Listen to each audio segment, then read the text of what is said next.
Ito po ay bago na naman pong kabobohan. Sorry po talaga. Kabobohan po kasi talaga ang ginangyayari sa ngayon eh.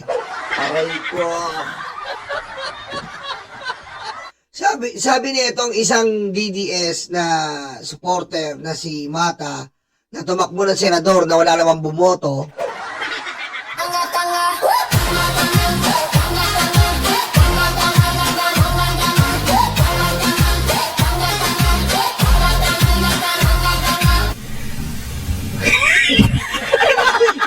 Ito po sabi niya, yes, basta bumati kasi si JBR ito sa Davao. Tapos sabi niya, yes, basta ayaw lang i-impeach si BP Sara para makabalik ka. Sabi, parang nanakot. Tapos isang tangang senador naman, sumagot. Aray ko. Sumagot naman po ang isang tanga nating senador. Sorry kahit membro ka ng mayorya, wala po kaming pakialam dito. Kasi totoo lang po, hindi po dapat kayo nagsasalita about impeachment. Paano pag nalaman po ng Congress talagang magnanakaw? Ang sabi niya po, mula noon di na po ako pabor sa impeachment dahil very divisive at nakakadagdag sa gabal sa tuloy na kaunlaran. Napakatanga naman ng senador natin. Aray ko. Pasensya na po talaga, Mr. Ejercito. Sinasabi ka pa, the good one. Pagaling mo si BBM. No joke.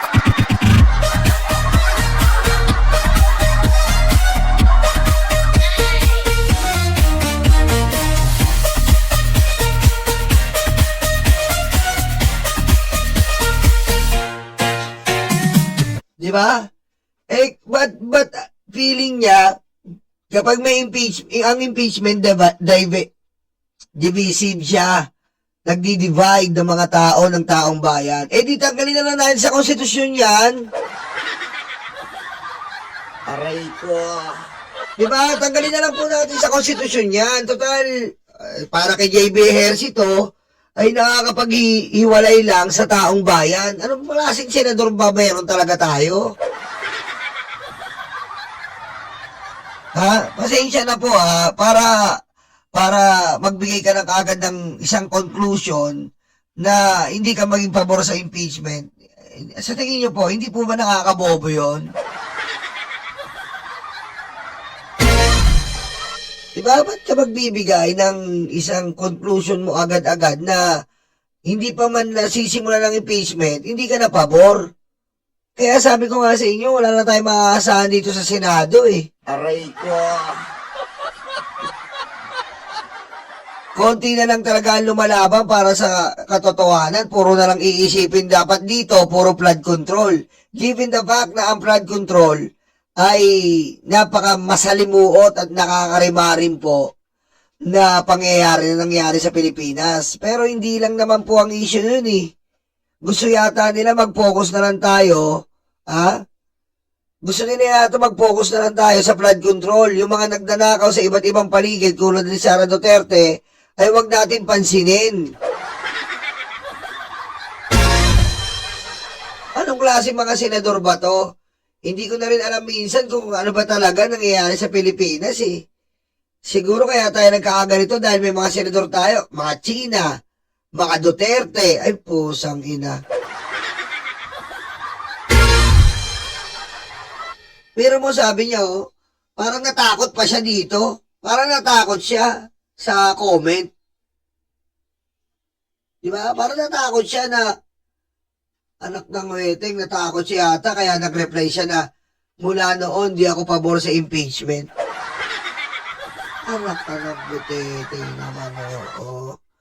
Diba? Mga nag-feeling safe dahil akala nila na pag nanalo si Sara at malakas na kandidato, sa tingin nila si Sara, ay magiging safe na safe sila. Pero nakakabobo na eh. Aray ko. Alam niyo yun? Alam niyo yun? Talagang nakakabobo na itong mga senador. Hindi ko na alam talaga kung kung ano ba ang ginawang kasalanan ng mga Pilipino para bigyan tayo ng mga senador na ganito ka mga kabobo?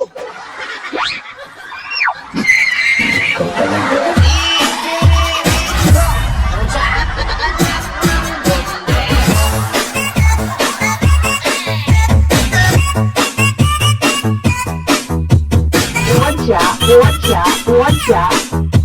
出席习近平。 Di ba? Akala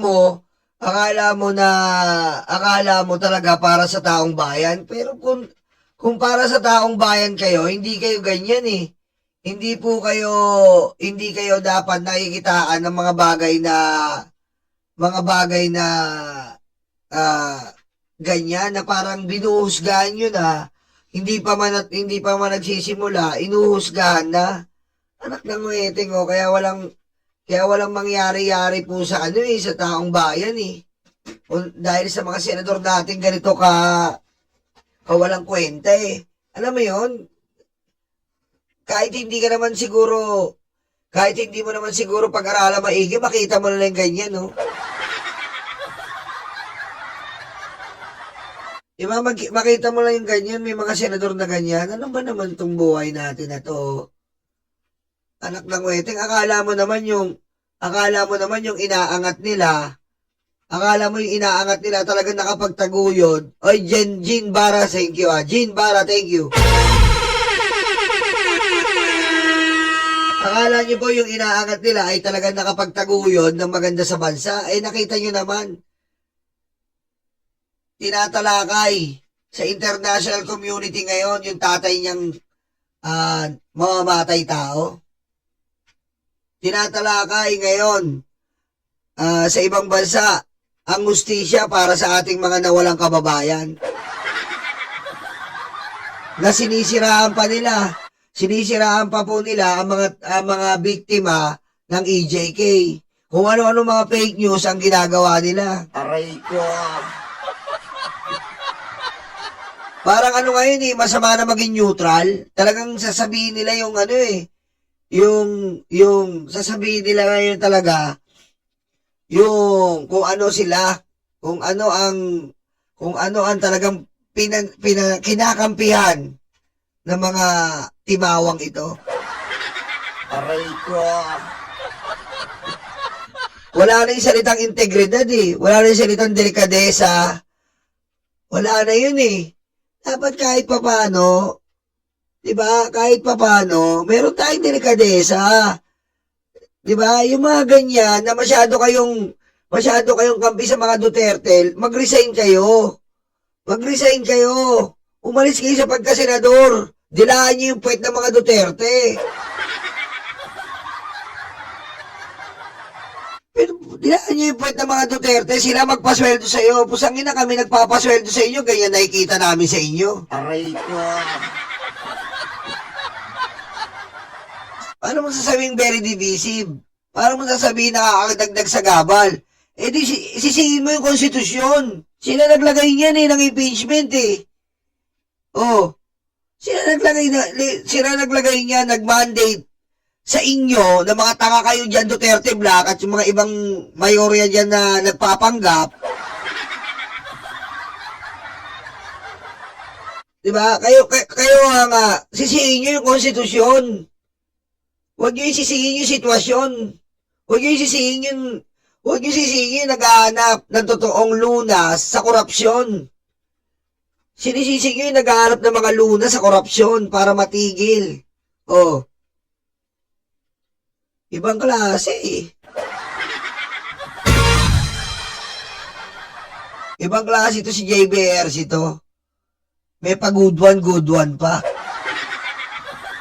Aray ko. Diba? May pa good one pa. Anak ng weteng, wala akong pakialam kahit kaibigan ka pa ni kumparing Remulla.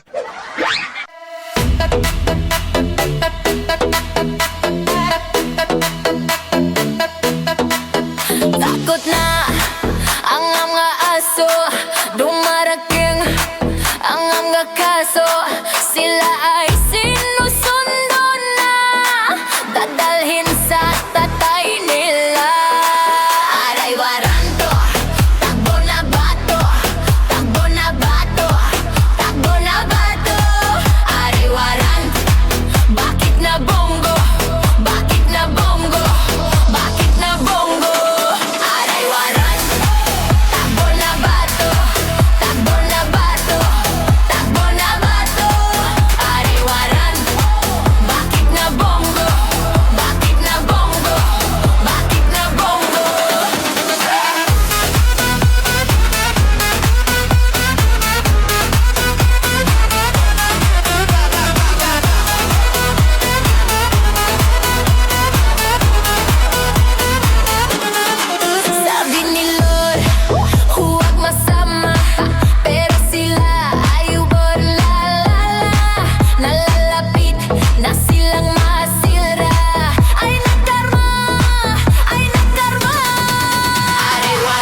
luga, de, stanga-tanga, de, utak luga, de,